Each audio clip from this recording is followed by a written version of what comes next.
कि ऐसा कौन सी बात थी 31 तारीख को घटना हो गई। अरे प्याज फोड़ने वालों का कोई नुकसान नहीं हुआ, 400 बच्चे जेल में चले गए। इस बात को समझ लीजिए आप सब, उनका भविष्य खराब हो गया।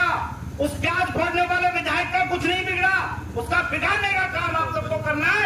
अक्टूबर 2024 में जिस दिन आएगा, आप घर घर जाके पूछना कि प्याज फोड़नी है या विकास करवाना है, ये आप सबको तय करना है। आदरणीय आज के इस पूरे कार्यक्रम के मुझे लगता है दूल्हे पूर्व मंत्री हमारे साथी, हमारे बहुत वरिष्ठ कार्यकर्ता, हमारे जिला उपाध्यक्ष श्री राजकुमार गर्ग जी, हमारे प्रत्याशी रहे डॉक्टर महेंद्र गर्ग जी, डॉक्टर यतेंद्र जी, जैन साहब, रमेश जी, हमारे मंडल के अध्यक्ष, हमारे विधानसभा में अपना समय पूरा लगाने वाले विस्तारक आदरणीय राजेश जी, अशोक पूजर जी, बहन निशा सैनी जी, दिनेश बंसल जी, गौरव जैन जी, रामकिशोर जी, अभिषेक गोयल जी, जतिन जी, नरेश जी और मेरे बिरादरी के बहुत मेरे साथी और सब साथी, नरेश जी और जितने भी मेरे बिरादरी के साथी यहाँ आए हुए हैं। मैं इसलिए आपको कह रहा था कि ये मेवाती बहुत बढ़िया आदमी होते हैं। वो इसलिए अच्छे होते हैं क्योंकि ये कोल्ड ड्रिंक पे भी चाय पिला देते हैं। और आप सब कौन है, और मैं कल कहीं बैठा था तो फिरोजपुर झिरका की ये जमीन है, मुझे लगता है ये देशभक्तों की जमीन है। मैं भी पूछ रहा था ये लाल कुआं क्या है, तो उनको नहीं पता था, लेकिन मैं भी पता करूंगा कि जब 1947 में भारत का विभाजन हुआ तो कुछ बहुत सारे लोग मेवात के गए, लेकिन आप सबको पता होगा क्योंकि आप मुझसे ज्यादा ज्ञानवर्धक लोग हैं, उसमें से बहुत सारे 52 के आसपास लगभग 3-4 साल 5 साल बाद रहने के बाद 52 में कुछ लोग लौट के आए, वो फिरोजपुर झिरका रहने आए थे। आप सबकी जानकारी में होगी ऐसा क्या हुआ 5 साल में कि पाकिस्तान में रहने के बाद वो सब लोग यहाँ आ गए। तो अलग अलग लोग उसमें लिखते हैं, अलग अलग लोग अपनी कहानियां सुनाते हैं कि वहाँ काला पहाड़ नहीं दिखा, वहाँ वो तहजीब नहीं मिली, वहाँ ऐसे लोग नहीं मिले, वो सांझी विरासत नहीं मिली, वो राजा हसन का नहीं मिला, वो दादा पहाड़ नहीं मिला। ऐसे सब लोग वहाँ गुम थे, इसलिए वहाँ से वो लोग आ गए। ऐसे वतन प्रस्त की धरती को मैं प्रणाम करता हूँ और मैं आजाद भाई का बहुत स्वागत करता हूँ। मैं जब आया था, मेरा पहला परिचय लगभग 3 महीने पहले, 2-3 महीने पहले, वो मेरे बिरादरी के दोस्त हैं, उन्होंने मेरे कान में डाला कि एक साथी हैं और वो डिप्टी स्पीकर रहे। मैं जानता नहीं था ये सच्चाई है।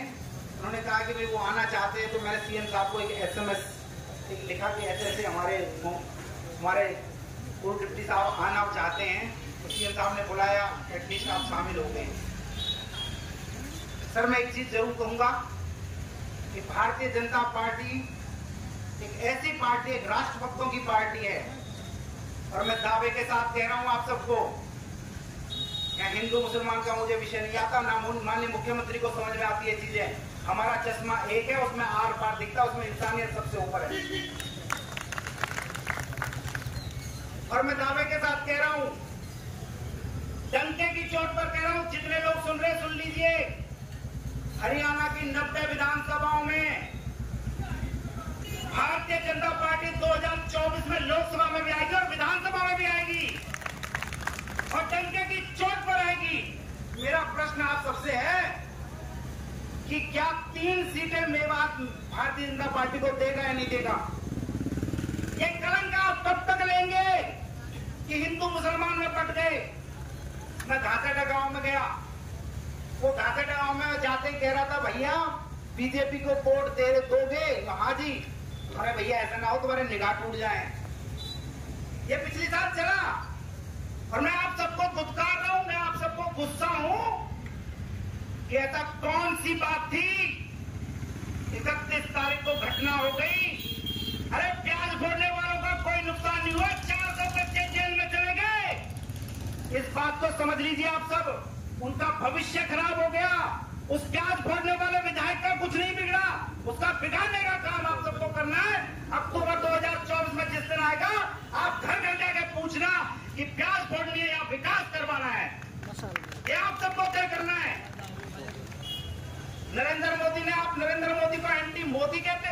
मुस्लिम विरोधी कहते हो? अरे उसका शुक्र मानिए।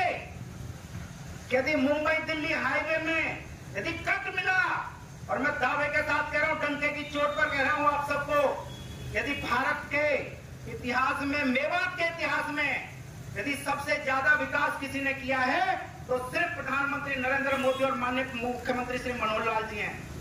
अरे आप सबने नहीं मांगा। मैं भी भाई को एक बात कह रहा था, डिप्टी साहब को, मैं आया, उन्होंने चाय पी, मैंने उनको बताया कि 9 तारीख को माननीय मुख्यमंत्री जी आ रहे हैं राजा हसन खां के कार्यक्रम में। मैं आपको दिल से सलाम करता हूं सर, आपने जो बात, और आप सबके सामने खुलासा कर रहा हूं, इन्होंने जो बात कही वो बहुत अच्छी लगी और मैं दिल से आपको दुआ देता हूं और भगवान सलाम आपको ठीक रखे और भगवान आपको और तरक्की दे।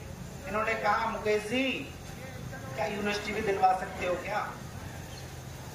ये बड़ा दिल इन्होंने जो दिखाया है, मैंने उनको एक आश्वासन दिया कि मैं क्यों मांगू जी, मैं तो बल्लौड़ फरीदाबाद का रहने वाला हूं। भगवान आपको अक्टूबर 2014 में विधानसभा भेजे, आप अपनी कलम से लिखवाइए और यहाँ यूनिवर्सिटी आनी चाहिए। ये आपका काम है, मेरा काम नहीं है। मेरा काम सिर्फ एक है, मैं सिर्फ एक भाव के साथ जुड़ा। मैं आप सबके सामने बता रहा हूं वो कहानी कि आज आपके सामने क्यों बैठा हूं। मुझे सौभाग्य से एक मेवात के गांव में जाना पड़ गया। वो मेरा दुर्भाग्य मानिए, सौभाग्य मानिए, वो आप तय करिए। वहां एक सरपंच मिला, सरपंच ने कहा, मुकेश जी बहुत गड़बड़ हो रही है। मैंने की क्या गड़बड़ होगी? जो जी हिंदू पंचायतों को फंड ज्यादा दे रहे हैं, मुस्लिम पंचायतों को फंड कम मिल रहा है। मैंने कहा ऐसा हो नहीं सकता, लेकिन हुआ है तो मैं चेक करवाता हूँ। मैंने 2 मिनट बाद ही डी साहब को फोन किया, उन्होंने मुझे सारा रिकॉर्ड भेजा। मैंने उसको कहा कि सरपंच साहब, आपकी जो जनसंख्या है 2031 के अनुसार, 11 के अनुसार 1550 है, पीपीआईडी के अनुसार 1800 है, और भैया 1,54,554 इंटू 4 यानी लगभग 5 लाख रुपए इस साल आपके आए हैं। छोटा सा गांव है। जी सर। मन की तीसरी बात सुन ले कि तूने कौन सी गली खा गया और कौन सी गली नहीं बनाई तूने, वो मैं तुझे बताने वाला हूं। तो वो कहता है सर अब मत बताओ। तो वो हिंदू मुसलमान चला गया।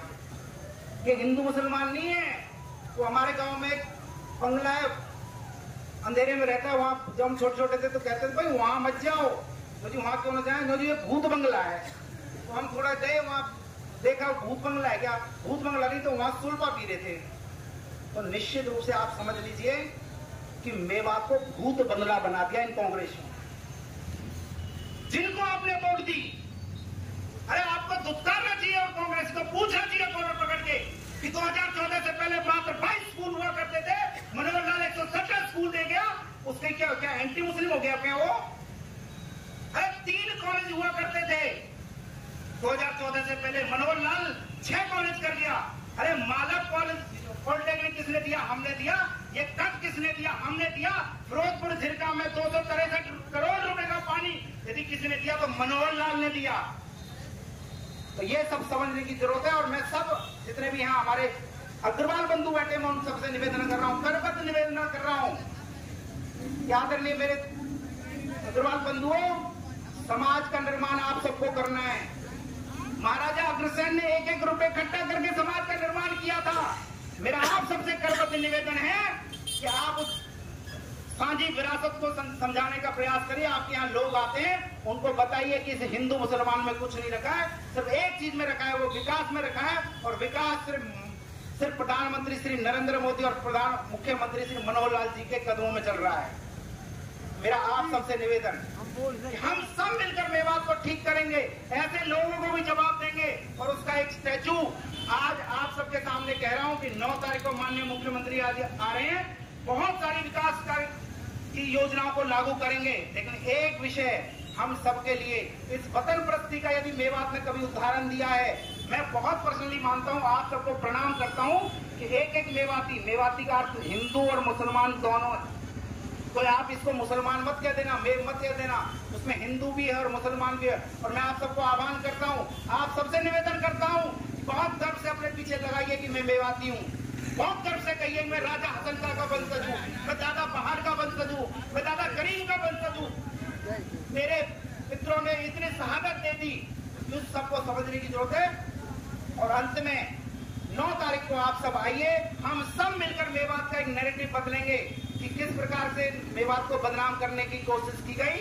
राजा हसन का मेवाती का बलिदान दिवस हम सब मना रहे हैं।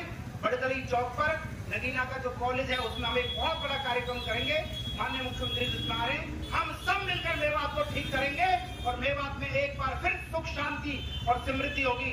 और अंत में आप सबको एक बात जरूर कहूंगा, बहुत छोटी सी बात है, सब समझते हैं कि भैया जहाँ कलेश होता है वहाँ लक्ष्मी जी नहीं आती, और जहाँ सुख शांति समृद्धि होगी वहाँ निश्चित रूप से लक्ष्मी आएगी। और वो जब लक्ष्मी आएगी ना तो वो हिंदू के घर में भी जाएगी, वो मुस्लिम के घर में भी जाएगी। यदि यहाँ कॉलेज खोलेगा, उस विधायक को पूछ लेना कि कितने कॉलेजों के बारे में विधानसभा में बात उठाई, कब कब आपने पानी की बात उठाई, कब स्कूलों के लिए बात कही। प्याज फोड़ने से काम नहीं चलेगा, प्याज फोड़ने से विषय नहीं बनेगा, विषय बनेगा यहाँ कॉलेज स्कूल रोजगार देने से।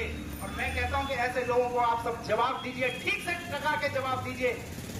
दो विषय आपके सामने और अंत में कह रहा हूँ, मई में एक तारीख आएगी और फिर अक्टूबर के आसपास एक तारीख आएगी। आप दोनों तारीख में मेरा आप सबसे करबद्ध निवेदन है कि एक बार मैं आपको अपना, आप मुझे बेटा मानिए, भाई मानिए, जो मैं सिर्फ एक निवेदन कर रहा हूँ। पिछले 1.5-2 महीने से यहाँ घूम रहा हूँ, 2.5 साल से यहाँ लगभग हर चीज देख रहा हूँ। मैं एक विश्वास के साथ कह सकता हूँ कि ऐसी बहादुर कौम, ऐसी वतन परस्त कौम मेरे से ऊपर पूरे हिंदुस्तान में कोई नहीं है। लेकिन उसको बदनाम किया गया है इन लोगों ने, उस बदनामी को हम सबको दूर करना पड़ेगा। राजा हसनका के रूप में हम देशभक्त हैं, हम वतन परस्त लोग हैं। पूरा भारत इस बात को जाने और 9 तारीख को हम सब मिलकर हिंदुस्तान में मेवात का एक नया परचम लहराए। इस भाव के साथ हम सब वहां पहुंचे, हम विकास के साथ जुड़े, समृद्धि के साथ जुड़े, सुख के साथ जुड़े और इस सांझी विरासत को पूरी दुनिया में मुकाम करें। इस भाव के साथ हम सब मिलकर अपने मेवात को ठीक करेंगे। इसी भाव के साथ आपने मुझे बुलाया, उसके लिए बहुत बहुत धन्यवाद। जय मेवात, जय भारत, जय हिंद हरियाणा।